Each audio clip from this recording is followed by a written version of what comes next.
right? That's where we're up to now. So Chazal tell us some amazing things about the 10 plagues, right? First of all, the issue was like this, right? That as we talked about last week, they went to Paro, Moshe and Aaron. They spoke to him. So what happened was that once that whole episode occurred, where the rod of Moshe Rabbeinu, right? By the way, what was that rod made from? Do you know what it was made from?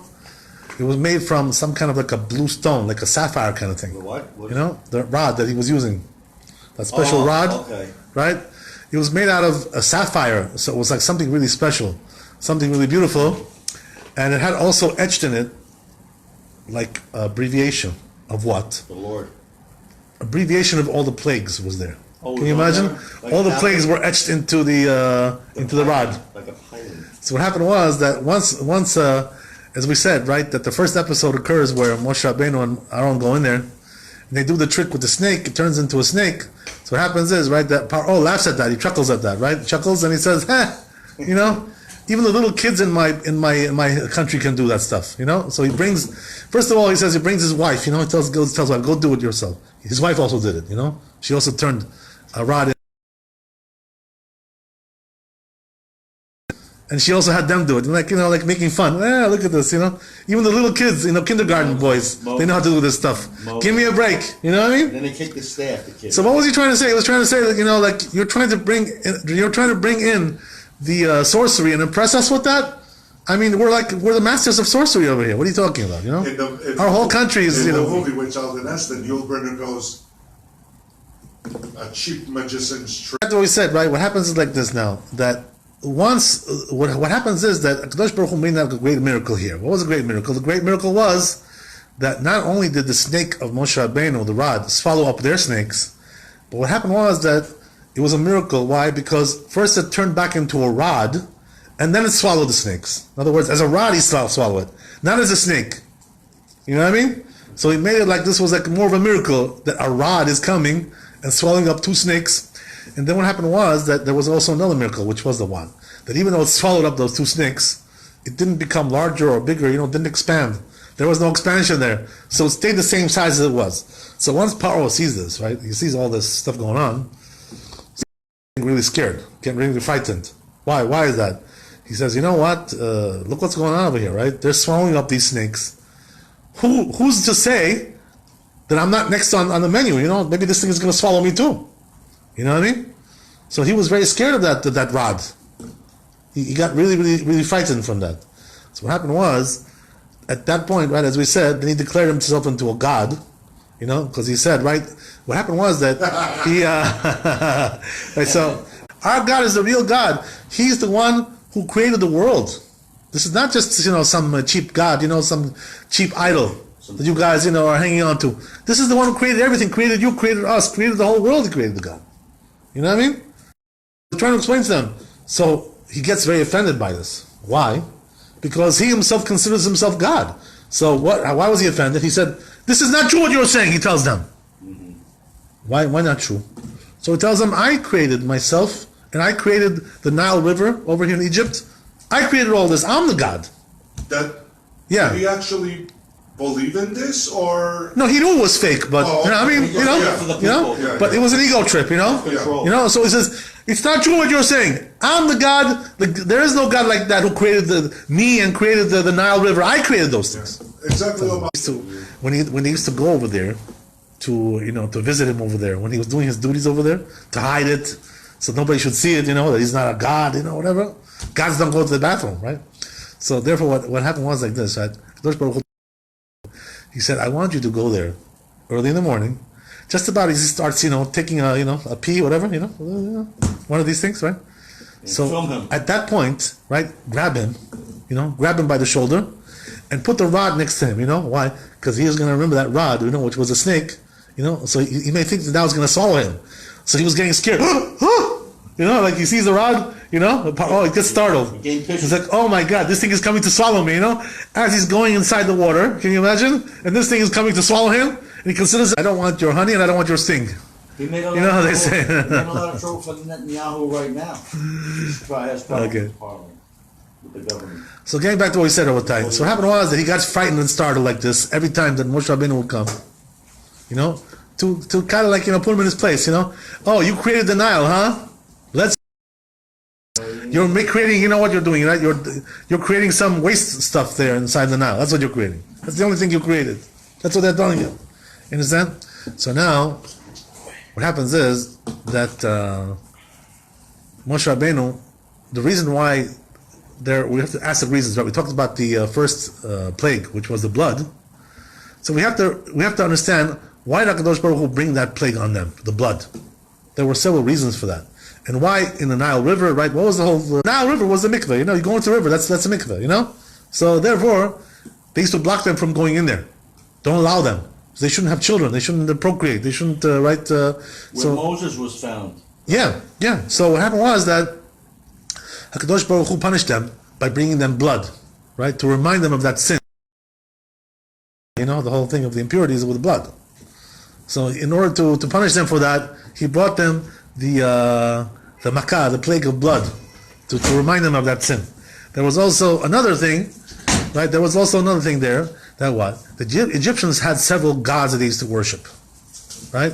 So one of them was the Nile River itself. You understand? The Nile River was like a god for them. Why do they consider it to be a god? Because the Nile River pretty much sustained the country. That's what happened, right? The Nile River, if it wasn't for... This was the way they did it, this was the way they survived. So the Nile River to them was like a very crucial, some existential kind of asset. Part of life. So HaKadosh Baruch Hu told them, right, the Nile is a god, huh? So you know what I'm going to do? I'm going to smite your god, right? And put in their blood. So HaKadosh Baruch Hu punished their god in order to show them, right, that their god is worthless, meaningless. He has no power over him, right? God is greater than all these idols, right? That's what he's trying to tell them. So this is the reason why he brought the blood on them, because of this reason, of all these issues. So we mentioned, right, last week also the Jews got rich from this because they were selling water, right? They got into the Congress over there, there's the shutdown, there's all kinds of stuff, They have deal, right? Doing this, why doing that? You're destroying the country. You're this and that. Okay? A lot of drama. This is all for the show to make a big show. So what happened was, right, that the second one now, right, they come back to Paro again, and they say this time it's going to be frogs, right? So now the question is, right, why did HaKadosh Baruch Hu decide to bring frogs on them? What was this whole idea? Well, that came because the water was polluted. Oh, okay. Okay. Frogs came out of the water. I was curious. Evil in it, or because it has merit. No, Saved Moses. People were eating from it; they were living from it. The river has merit. Okay, so how can you just smite it like that? It has to have some sort of right, but the river is just just a creation of God. It doesn't have its own okay. You know what I mean? It doesn't have its own volcano gas merit or not merit. It's just a creation of God. Because Moses himself could not smite the water. Oh yeah, we're going to talk about that. Yes, good you reminded me. No, but that's not, the river yeah, we're going to talk about not that. the Yeah, we're going premise to talk of about it, it. though. It was, I know. No. Iron oxide is the reason why it The turned premise red. is he's writing the third testament. That's That's true. Okay. So now comes, right, the Moshe Rabbeinu, right, again, he comes to him in the Nile River, right, and tells him, again, right, they grab him, up, what are you doing over here? You're going to make pee-pee again, huh? I see, you're the god, right? Okay, very good. So now, right, so what happens is, right, that now, tells him, next time it's going to be frogs, right, you better let them go now, otherwise you're going to get the frogs. Okay. So what was the reason why Kadosh Baruch Hu brought frogs on them? So Chazal say the reason was because they used to tell the Jews, what happened was, right, that comes Moshe Rabbeinu and tells them like that. So the Paro refused, right? So what happened was, they say the next day, right after he refused, how did this whole thing start, right? According to Chazal, the way it started was like this: that one big frog came out of the river, giant one, like Loch Ness monster, Godzilla. So one big Godzilla frog came out of there. You know what I mean? So once this Godzilla came out, they went, the Egyptians, they started to hit it, they took sticks. Started to hit, try to kill it, whatever. So what happened was that instead of, killing it, it turned into like a big... And the flood. So what happened now, right? So these frogs, they were not just some kind of a nuisance, this was like really a big makkah. It was a big plague. They took over, yeah. Right? What happened was, these frogs started to come into the houses. So they went in, what they would do is like they would go inside the kitchen, and start eating stuff, eating, and they would go. Like the movie Frogs. There's And there's really? the one Okay. from the 70s. Okay. There is? Yeah, Frogs. So they went into the ovens, and then like as they were baking bread, they would go inside there and start eating the dough, and then they would get like cooked in there, and all the smell would stench would come out, all this stuff. Worse than that, you understand? What happened was they would go inside their body, they would penetrate their body. You know from where, right? The focus. Yeah, from there they would penetrate in. They would go in there and start like mutilating their, their intestines, and stuff like this.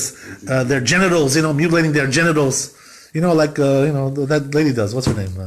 Medusa? No, that lady, the Arab lady from Brooklyn. Well, What's her name?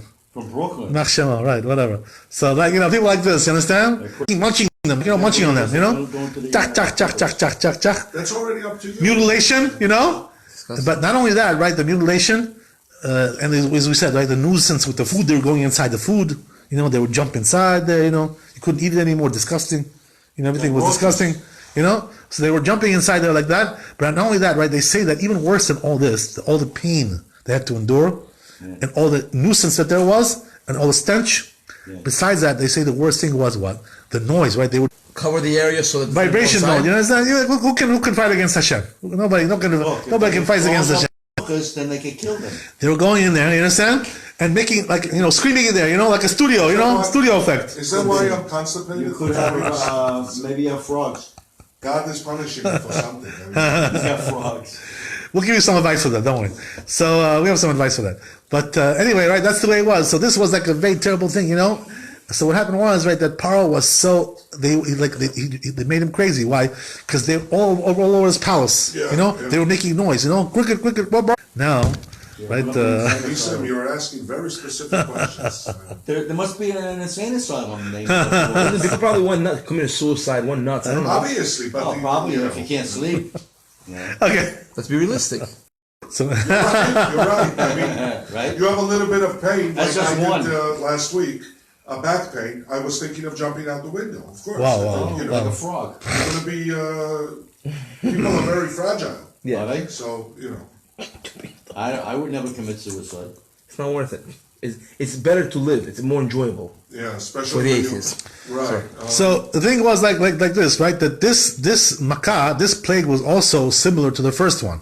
What does that mean? That again, right? The curse came out of the Nile River. So meaning what? That whatever they considered to be their god, right? That's where the curse came from. From there, the damage came to like even themselves out. Make it even. Get the sorcerer over here. So they used to bring the sorcerers and do the same as the Jews used to do. What does that mean? They came and they made blood out of water. Just like the Jews did, to show that they could also, you know what I mean? Keep his power. They also started to make frogs also like that, They succeeded, by the way. You understand? So they were trying to prove, you see, this is all sorcery, Don't joke with us. You're bringing us these things. It's all sorcery. We're not, you're not any better than us with sorcery. We know just as good as you, if not better. A magician's god. Who are you? So who are you to tell us, what to do because of these things? That was the idea. You know what I mean? This was the whole this was the whole thing. So what happened was, right, that now the third one was a little bit different, right? Uh-huh. So therefore, what happened was, right, that now Paro's magicians tried to make also the lice as well to prove that they could also do it. This time they didn't succeed though, right? Why is that? This time they couldn't go with the program. You understand? They fell out of the program. Why was that? What was the reason why? So the Chazal explained, right, that since they were using sorcery doesn't have power over creation that is smaller than a barley. Born barley grain, Okay. So since the lights are smaller than a barley, you cannot create them with sorcery. There's no way to do that. In other words, sorcery has limitations. God has no limitations, you understand? So therefore, this time they tried to use sorcery. Okay, so anyway, right, this is the finger of God. That's what they tried to tell, right? Also, the Chazal tells us, by the way, all these plagues that Moshe Rabbeinu was not able to do them himself. Aaron had to do them. Aaron. Yeah. Okay. You know why? Why that is? Aaron Because was the high since priest. see Moshe Rabbeinu, Oh, yeah. right? He benefited from two things in Mitzrayim, from two creations. This is connected with what you said, by the way. I'll explain to you why. Because Moshe Rabbeinu benefited from two things there. What did he benefit from? Accepted the body of the Egyptian, buried, like took it in, sucked it in, by the land sucking it in like that he shouldn't be, exposed about the murder. So therefore, the land did him a favor by accepting the body of the Egyptian. So therefore, Akadosh Baruch Hu told him, because the land helped you, you're not allowed to smite the land. Right? You cannot take revenge. You cannot repay bad for good. That's the idea. In Rashi, said that he took the dust and he threw it, right? That's a different one. Right? So what was that was we're talking about now, right? The lice. The lice came from the land.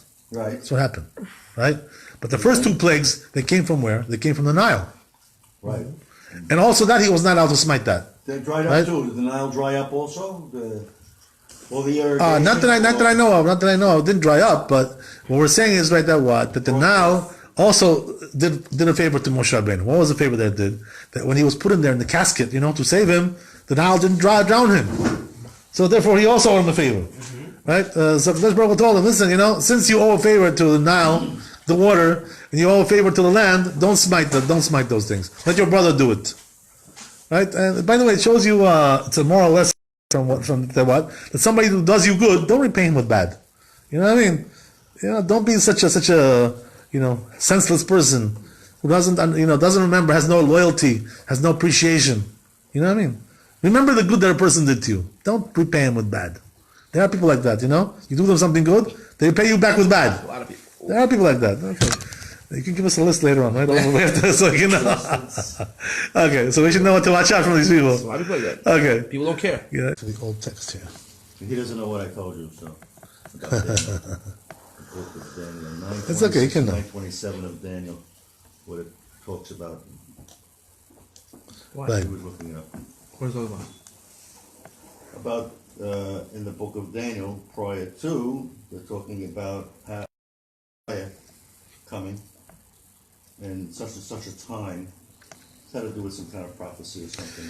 Also, I want to tell you something interesting, right? While we're scrolling down here, interesting idea that when Moshe Rabbeinu came to Paro, Moshe and Aaron, they told them something a little bit strange. They said to them, "You know what? We have to go out 3 days. Let the people go." They didn't really tell them to let them go altogether. They said we have to go 3 days and offer sacrifices to God. That's all. He said, "You see, right? It looks like they lost their way. They lost their project. They lost their goals. So now we can go and get them. It seems like they don't know what they're doing. They got confused. You know what I mean? Like So the whole reason was right to entrap Paro, to get them to come out there. This was to come out there and wage war against the Jews. An open field. What does that mean? That he wanted to give the Jews even more spoils. Why? Because the Egyptians gave spoils to the Jews when they left. They gave them their jewelry, they gave them their clothing, and all kinds of stuff. They emptied it out basically. They emptied out the country. They took out all their stuff. But then what happened was that when they came to Yam Suf, when they came to the Red Sea, over there they had even more stuff that they brought. Why is that? What's the reason why? Bring all the wealth you have to war. Right. So then, but if they already emptied out Mitzrayim when they left, so what was left over there? All kinds of stuff down in the earth, down in the tunnels over there. So then, when they came out, they took all that stuff too. They gave that was even more. There was even greater amount of stuff there. So this is the reason why, right? That Hakadosh Baruch Hu fooled Paro into this, and that's the reason why they told them we're going for 3 days only. Because HaKadosh Baruch Hu wanted to pay the Jews for all the work they did, right, for 210 years. So therefore, he wanted to empty out all the wealth of Mitzrayim, everything. Right? Empty out the whole thing. Yeah. They say over here in the Midrash, by the way, also Chazal, that HaKadosh Baruch Hu is destined to bring these plagues that you see over here. He's also destined to bring them on Gog and Magog, right, on the Romans, when they're going to come, right, against the Jews. He's going to bring also...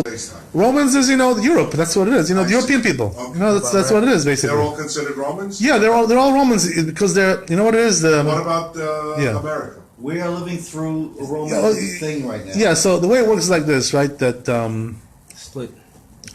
the whole thing with the Romans right? The history goes like this: history of the Romans. What happened was that Europe was in the hands of Bnei Yefet, right? Yefet was one of the sons of Noah. So they inherited Europe, Italy, Greece, Spain, all these places, right? Germany also, yes, Germany, right? Scandinavia, all these places. Yefet, right, was one of the sons of Noah. Of Noah. Right. So what happened was that they made like a pact with the local populace there, which were from Bnei Yefet, Germanic tribe, right? And they made a pact with them to make one nation. That's the way it was. You understand? So what happened was that the Romans became the dominant culture there. Because the Bnei Yefet were not as successful as them. They didn't have the success that the Romans had. Yes. The Romans were more successful because why did they have success? Because they came from Abraham and Yitzchak. They had that blessing. They had the blessing of Abraham, Yitzchak, Avinu. So because of that, they had a tremendous blessing. They came from those forefathers, and therefore, right, were twin brothers. The Romans. The Romans. We're twins. Uh-huh. So what happened was, right, that it says, right, in the book Josephus, right? There's a book called Josephus. So over there, it documents this whole thing, right? It says that who was to come to Rome from the sons of Esav? This was the grandson of Esav came, right? Who was the son of Eliphaz.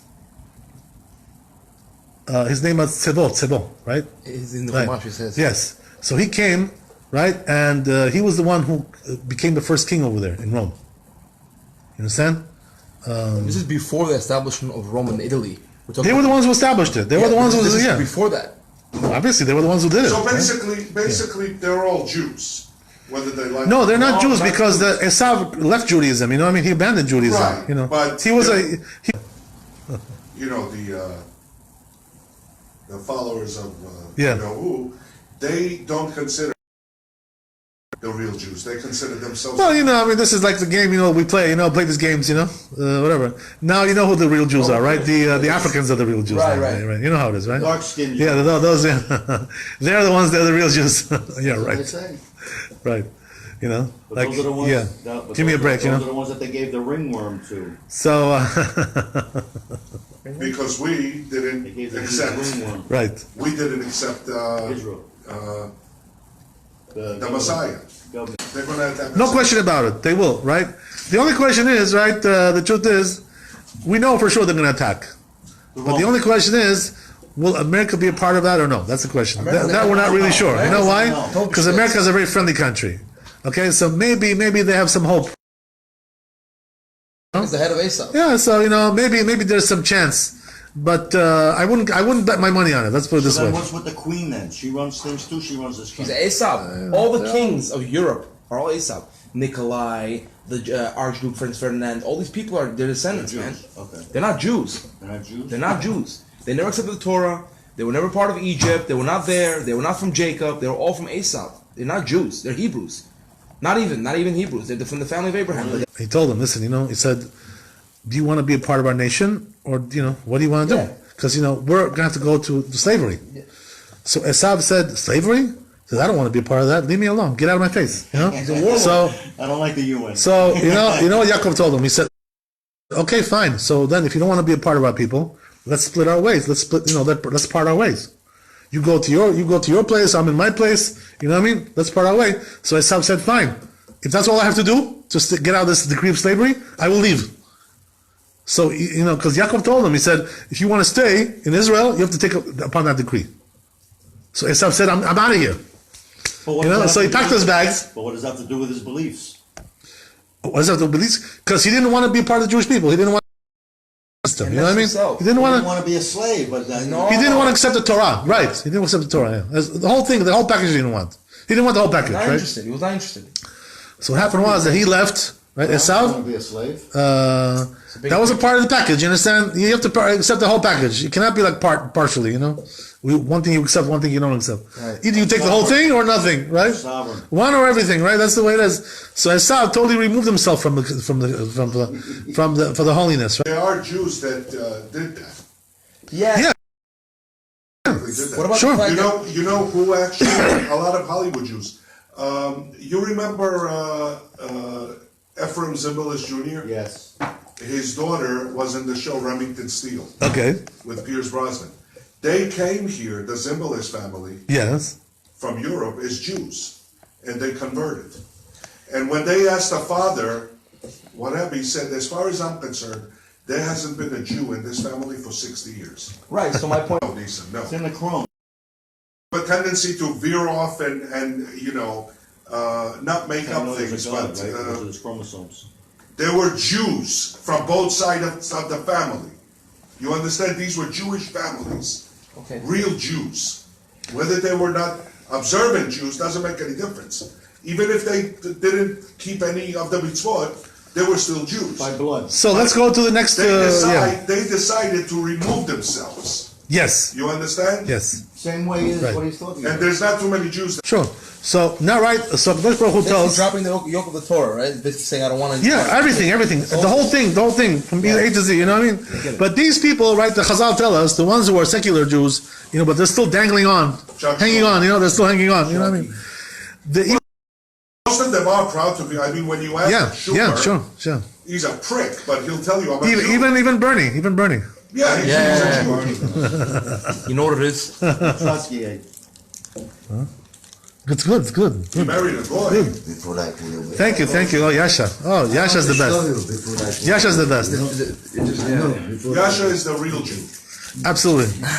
I agree with you 100%. Big religion. I'm Jew, really Jew. I'm bigger real Jew. Jews, but Yeah, of course. not big religion. I believe God, everything, but Kadosh Baruch Hu send them all these kinds of beasts. By the way, this beast included all the beasts. We're talking about Oxen. right, everything, the whole gamut, right? Tigers, lions, bears, right? The eagles, birds, all kind of stuff. Everything that you could think of. Right? Dinosaurs. By the way, they say that even the animals that don't usually bite, don't usually attack, even those start to attack. Like goats, They knew you like were sheep. Jewish, that's why. Can you imagine? They go after the Jews. So they started all coming biting them. So they said, you know what? If you don't do it this time, now it's gonna be attacked by the animals. So what happened was that right this time, why did HaKadosh Baruch Hu bring this plague on the Egyptians? Right, the fourth one. What was the reason of this one? Because they used to tell the Jews like this, right? We want you to. So what happened was, right? These animals were coming and biting them, killing them, eating them. Can you imagine? They used to come eat. They used to eat the Egyptians alive. Eat them alive, come and attack them, drink their blood. They were like mutilating them, total mutilation. That's what So happened. we've had some revenge. This was the. Most will do You tell me all this is going to happen on a massive scale in Gog and Magog? Can you imagine? It's ridiculous. Listen, so Rabbi, Yeah. epidemic. What epidemic was it? The truth is, right, regarding the epidemic that you say, they say the Chazal something amazing, right? The skin thing. That the epidemic, right, which was like pestilence, pestilence basically. This pestilence was coming with every one of the plagues together, as like a double whammy, Together, like a cocktail, a little pestilence, the boils. Boils and Right. blisters on their bodies, It's insane. and that's not fun. You ever get a boil on your butt? No. You can't sit. I take showers every day. You have to keep it clean. You have to cut it open. Yeah, a lot of stuff going on. And then what happened after that? So this was also a lot of miracles involved with this, right? With the boils. Why? Because Moshe Rabbeinu basically, how did it all come? He took some dirt from the ground and he threw it in the air, right? And this became a miracle, and it went all over Egypt. This thing, right? So everybody got these. Everybody got it. Right? Can you imagine? And heat up for us, some hot water, so they should get Fix it up. burned a little bit, in the skin or whatever, stuff like this. So therefore, right.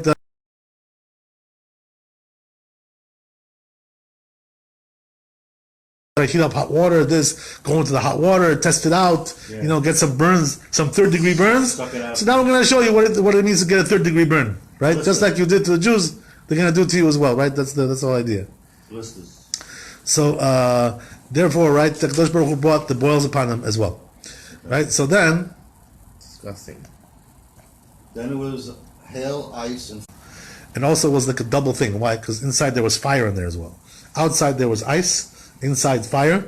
So what it would do is come down and start burning things, double, right? Double whammy. This one also was like a double.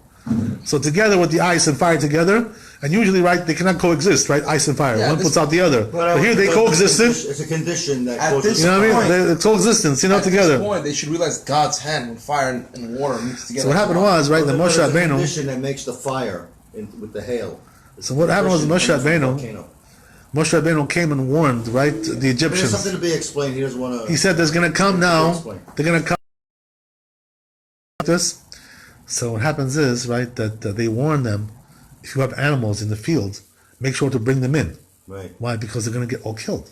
Anybody who's outside during the hail is going to get killed from the hail. It's going to be so hard, right? So right, exactly, killed and whatever, both ways, right? So what happened was, they say that most of the Egyptians did not take heed. You know, they were so, hardened, right, stubborn. They didn't take heed. They left their animals. A lesson over here. What's the big moral lesson? The moral lesson is that these so-called God-fearing Egyptians, who heeded the word of God, they themselves, right, were also very wicked people. What does that mean? How do we know that, right? They say, right, that what? When Paro went out to chase after the Jews, the sea, right? He took out animals also. He took out, the horses, everything they took out to run and catch them. Yeah, chariots. So the question is, right, where did they find these horses, right? All of them were dead from the hail. So they say, where did they come from? They came from those God-fearing Egyptians, you understand? Those are the ones who gave Paro the horses to chase after the Jews. So you see, even the God-fearing ones, right? In the end, they betrayed the Jews as well. Yeah. So You're animals. He says it straight up. You're asses. He says it in the Quran. What do you think, man? He knows. They know themselves. Sorry. Only 14. as we said, right, that they were the ones who supplied the animals to chase after the Jews. That was the whole thing. So what do you learn from here? You learn from here, by the way, something interesting. That there are some, non-Jews who are very friendly, very nice, they're gentle, this and that, But even they are not considered to be a part of us. So what does that mean? They're not going to be loyal to us in the end. In the end, they'll be loyal to their nation. You know what I mean? When the critical time comes, they will betray us. They'll do nothing to us. They won't harm us. When the Baharians But you shouldn't think that. Unless they're when the attacked. let's do this. Baharians were leaving Uzbekistan. Yeah, A lot of people were friends with like Uzbeks, Tajiki. Yeah. They're all Muslim. yeah. 30 years friends, 50 years fathers were friends. When they were leaving, they went nuts. Yeah. You know the guy for 30 years, I grew up with you, we ate together, everything. They're Right. like, no, you're a Jew, get out of here. They start getting knives, going nuts. What do you expect? 30 years the guy knows you, man. You grew up together It from doesn't age matter. 1. You ate with him the same bread. You say, man, It's like Exodus. You see what I'm saying? You understand the sickness? That's exactly the point. Gentle and smart and intelligent, like the Germans. The Germans are like top-notch people. Top. Very intelligent. They're very gentle. They're very cultured. Very precise. Amazing people. They're amazing. But They're amazing people. So that's what fooled the Jews over there. The Jews thought that, these people will never harm us. They'll never do anything to us. Right. They're so intelligent, Highlight. and it's right. They're just so they're like amazing humans. They're amazing creatures. Right. They never would do such a thing The like guy that. from JTF is absolutely right. Jews are idiots. They never learn. German doctor, and so he goes there. He has a problem with his arm, So a German doctor, right? He comes into the office. So he tells him, "Okay, please, gentle, nice." Okay. So he starts to look at his arm, like very gentle, very sweet, it's good. Gives him a treatment, tells him, "Okay, thank you, have a good day, enjoy yourself, all the best." So this guy, right, comes out, from the office, and he's so impressed by this German doctor, he's so gentle, such a gentleman, Yeah, so intelligent, just amazing, like something out of this world. he knows his stuff. So what happens is like this, right? That coincidence there. No, This was the main idea. I'm saying, I So what happened actually was, right, don't that so that guy wound up in a concentration camp. The same guy, and the doctor was over there doing experiments on people. That same doctor, you know what I mean? Gentle. So right, gentlemen. So what happens is, right? So now they bring him into this doctor, confidence. and he remembers this doctor. He says, "Oh, well, I'll be okay. This guy can't harm a fly, right?" So what did he do, right?